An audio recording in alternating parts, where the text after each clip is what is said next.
Welcome class 12 to today's video lecture. Class आज हम proceed करेंगे मार्केटिंग चैप्टर के बहुत इंपॉर्टेंट टॉपिक के साथ, यानी मार्केटिंग मैनेजमेंट फिलॉसफी। सबसे पहले टॉपिक स्टार्ट करने से पहले class I want to make you one thing very clear कि एग्जाम में जरूरी नहीं है कि आपको जो नाम आए वो फिलोसफीज के नाम से आए। आपको ये चीज समझ लेनी है कि मार्केटिंग मैनेजमेंट फिलोसफीज को मार्केटिंग मैनेजमेंट कॉन्सेप्ट्स भी कहते हैं, मार्केटिंग मैनेजमेंट थिंकिंग भी कहते हैं। सिर्फ मार्केटिंग फिलोसफीज या विच concept of marketing, which marketing concept, which marketing thinking, तो आपको इन तीनों वर्ड्स को समझना है क्योंकि एग्जाम में ही किसी भी फॉर्म में आ सकते हैं। अगर आपको ध्यान हो तो लास्ट 2-3 ईयर्स पेपर में जब ये क्वेश्चन आया तो थिंकिंग्स को लेके आया कि कौन सी थिंकिंग है। तो चाहे वर्ड थिंकिंग हो, चाहे कॉन्सेप्ट्स हो, चाहे फिलोसफीज हो, टॉपिक यही है। ठीक है, तो टॉपिक स्टार्ट करने से पहले आपको पहले ये क्लियर हो जाना चाहिए कि एग्जाम में ये फिलोसफीज नाम से भी आ सकता है, थिंकिंग नाम से भी आ सकता है और कॉन्सेप्ट नाम से भी आ सकता है। अब क्लास जो मार्केटिंग मैनेजमेंट फिलोसफीज है या जो मार्केटिंग फिलोसफीज है वो बेसिकली 5 है। ठीक है, 5 फिलोसफीज है। Which one? Social marketing concept, production concept, product concept, selling concept and marketing concept. And अगर आपने पिछले ईयर के पेपर देखे हैं, गो थ्रू करे हैं, तो आपको पता होगा क्लास की ये टॉपिक केस स्टडी के point of view as well as examination point of view से बहुत इंपॉर्टेंट है। केस स्टडी की फॉर्म में तो चाहे 1 मार्क्स में चाहे 3 मार्क्स में ये क्वेश्चन आता ही आता है, बहुत बार आया हुआ है। तो from examination point of view this topic is quite important और केस स्टडी में ही आता है जनरली। तो आपको कॉन्सेप्ट बहुत अच्छे से क्लियर होना चाहिए कि आप इजीली आइडेंटिफाई कर पाओ कि कौन सी फिलॉसफी है। सेकंड इंपॉर्टेंट थिंग जो मैं हर वीडियो लेक्चर में कहती हूँ कि कॉन्सेप्ट क्लैरिटी भी इंपॉर्टेंट है और साइड बाय साइड आपको वो लाइंस जरूर पता होनी चाहिए जो आपको आंसर शीट में लिखनी है, so that you can score full marks. सिर्फ केस स्टडी आइडेंटिफाई करने से फायदा नहीं होता, आपको वो लाइंस भी क्लियर होनी चाहिए जिनको लिख के आपको एक्सप्लेनेशन के फुल मार्क्स मिलेंगे। So okay class, now let's proceed with the first concept, that is production concept. Yes class, production concept. Production concept के नेम से ही उसके मीनिंग को हमें समझना है। प्रोडक्शन कॉन्सेप्ट का मेन फोकस क्या होता है? Large scale production of goods. कि जो भी गुड्स आप बना रहे हो आप उसकी लार्ज स्केल प्रोडक्शन पे फोकस करोगे क्लास। तो यहाँ नेम से ही पहले आप उसका जिस्ट समझो कि प्रोडक्शन कॉन्सेप्ट मीन्स कि आप अपने गुड्स की बहुत बड़े लेवल पे प्रोडक्शन करोगे, बहुत ज्यादा क्वांटिटी गुड्स की आप प्रोड्यूस करोगे। अब इसका लॉजिक क्या होता है, क्यों हमें large scale production of goods करने क्लास? इसके 2 चीजें देखो, ध्यान से सुनो। जब आप large scale production of goods करोगे तो पहली बात आपके गुड्स की अवेलेबिलिटी बढ़ेगी। अवेलेबिलिटी मतलब कि जब उसकी बहुत ज्यादा क्वांटिटी में गुड्स प्रोड्यूस होंगे तो वो कंट्री के, स्टेट के डिफरेंट एरियाज में अवेलेबल होंगे। भाई जितनी ज्यादा सप्लाई होगी उतनी ही ज्यादा वो एरियाज में प्रोडक्ट अवेलेबल होगा लोगों के लिए, कस्टमर्स के लिए। तो लार्ज स्केल प्रोडक्शन का पहला फोकस होता है अवेलेबिलिटी, यानी कि जो आपका गुड्स है वो देश के कोने कोने में, हर डिस्ट्रिक्ट में, हर स्ट्रीट में अवेलेबल हो, इजीली अवेलेबल। जितना गुड अवेलेबल होगा, जितना इजीली गुड्स अवेलेबल होंगे उतना ज्यादा कस्टमर्स उनको खरीदेंगे। ये ऐसा माना जाता है अंडर प्रोडक्शन कॉन्सेप्ट। दूसरी बात जो आप 11th में एक चीज पढ़ के आए हैं वो है इकोनॉमीज ऑफ स्केल। मैं यहाँ पे उसको रिवाइज करा रही हूँ। इकोनॉमीज ऑफ स्केल का मतलब क्या होता था कि जब आप लार्ज क्वांटिटी में गुड्स प्रोड्यूस करते हैं, जब आप बड़ी क्वांटिटी में, बहुत ज्यादा क्वांटिटी में गुड्स प्रोड्यूस करते हैं तो उसकी आपकी एवरेज कॉस्ट ऑफ प्रोडक्शन कम हो जाती है। मतलब जो गुड्स की कॉस्ट है वो आपको कम पड़ती है। कैसे क्लास?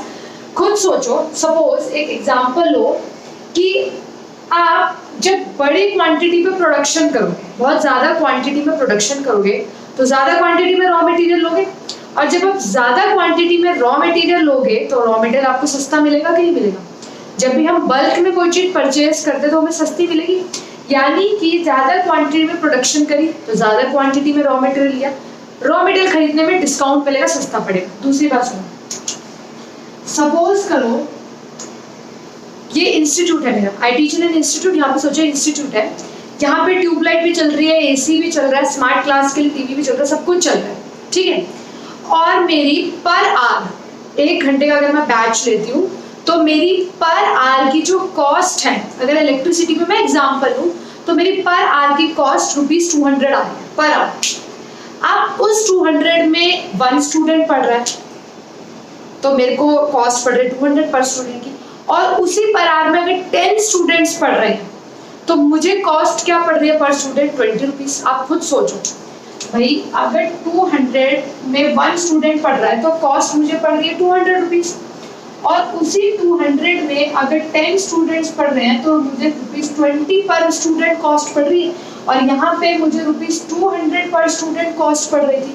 तो आप देख सकते हो कि जितनी ज्यादा प्रोडक्शन होती है तो कॉस्ट डिवाइड हो जाती है। आप इकोनॉमिक्स में भी पढ़ चुके हैं चीज, बट फिर भी मैं यहाँ पे क्लियर कर रही हूँ कि यानी जितने ज्यादा नंबर ऑफ आपके गुड्स प्रोड्यूस होंगे तो जो आपकी कॉस्ट है वो उतनी डिवाइड हो जाएगी। एवरेज कॉस्ट आपने इकोनॉमिक्स में भी पढ़ी है, average cost is equal to total cost divided by number of output या नंबर ऑफ गुड्स। तो जितना ज्यादा आउटपुट प्रोड्यूस होगा उतनी कम हमारी एवरेज कॉस्ट हो जाती है। अगर यही 200 की कॉस्ट में 20 स्टूडेंट्स हों तो मुझे कॉस्ट पड़ेगी 10 पर स्टूडेंट, और सस्ता। तो बेसिक लॉजिक ये है कि जितने बड़े लेवल पे हम प्रोडक्शन करते हैं उतनी हमारी एवरेज कॉस्ट क्या हो जाती है? कम हो जाती है। एवरेज कॉस्ट कम होने से क्या होगा? जब हमें गुड्स खुद ही सस्ता पड़ रहा है, कॉस्ट कम पड़ रही है, तो हम उसका एमआरपी कम करेंगे। अब जब हम उसका एमआरपी कम कर देंगे तो यानी वो पब्लिक के लिए क्या हो जाएगा? अफोर्डेबल। और according to the rule of demand, आपको पता है कि डिमांड का क्या रूल है कि अगर प्राइस कम होता है तो डिमांड बढ़ती ही बढ़ती है। तो वही लॉजिक है क्लास यहाँ पे कि प्रोडक्शन कॉन्सेप्ट का कॉन्सेप्ट समझो। केस स्टडी में आप कॉन्सेप्ट से आइडेंटिफाई करोगे।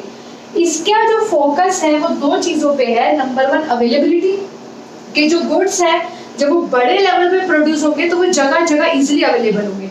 दूसरी बात, जब गुड्स बड़े लेवल पे प्रोड्यूस होंगे तो इकोनॉमिक्स ऑफ स्केल से एवरेज कॉस्ट ऑफ प्रोडक्शन कम हो जाएगी, क्योंकि जितना ज्यादा आउटपुट प्रोड्यूस होता है उतनी कॉस्ट कम हो जाती है। कॉस्ट कम होने से क्या होगा कि वो जो गुड्स हैं वो पब्लिक के लिए इजीली अफोर्डेबल हो जाएंगे, और जब वो गुड्स इजीली अवेलेबल है पब्लिक को, इजीली अफोर्डेबल है पब्लिक के लिए, तो पब्लिक उसकी डिमांड करेगी ही करेगी, उसकी सेल्स बहुत ज्यादा बढ़ जाएंगे और कंपनी को बहुत ज्यादा प्रॉफिट होगा। इसी चीज को अब मैंने पॉइंट्स में लिखा है, वो पॉइंट्स जो एनसीईआरटी का जिस्ट है और आपको एग्जाम में लिखने एक्सप्लेनेशन में। ये तो था कॉन्सेप्ट, आपने कॉन्सेप्ट समझ लिया कि अच्छा प्रोडक्ट इजीली अवेलेबल हो, इजीली अफोर्डेबल। आप समझो वो लाइंस जो आपको एनसीईआरटी में मेंशन करनी है। Under the production concept the focus of business activity was on production of goods. हमारा फोकस किस पर था? प्रोडक्शन पे। It was believed that profits could be maximised by producing at large scale, thereby reducing average cost of production। ये बहुत important line है NCERT जो मैंने आपको समझाई कि जितना ज्यादा आप क्वांटिटी प्रोड्यूस करोगे 1, 10, 20 तो आपकी एवरेज कॉस्ट उतनी ही कम हो जाएगी। तो it was believed that profits could be maximised by producing at large scale, thereby reducing average cost of production। Third, it was also assumed that consumers would favor those products which are widely available at an affordable price। जो 2 चीजें मैंने आपको बोली कि एक तो जो आपके गुड्स है वो वाइडली अवेलेबल हो, इजीली अवेलेबल हो, और दूसरा अफोर्डेबल हो। भाई कंज्यूमर को गुड्स इजीली मिल रहा है, हर कंट्री के हर कोने में स्ट्रीट पे इजीली मिल रहा है और अफोर्डेबल भी है, तो उसकी डिमांड तो बढ़नी ही बढ़नी, उस कंपनी का प्रॉफिट तो बढ़ना ही बढ़ना है। It was also assumed that consumers would favor those products which are widely available at an affordable price। Class ये 3 पॉइंट्स आपको एग्जाम में लिखने ही लिखने हैं for scoring full marks in the explanation of production concept. तो हमने अभी 2 चीजें डिस्कस करी, एक तो कॉन्सेप्ट जो बहुत इंपॉर्टेंट है केस स्टडी आइडेंटिफाई करने के पॉइंट ऑफ व्यू से, और दूसरी चीज हमने वो लाइंस डिस्कस करी हैं जो आपको एग्जाम में लिखनी है। Is that clear class? अगर प्रोडक्शन कॉन्सेप्ट में किसी को कोई भी डाउट है तो you can mark it in the comment box.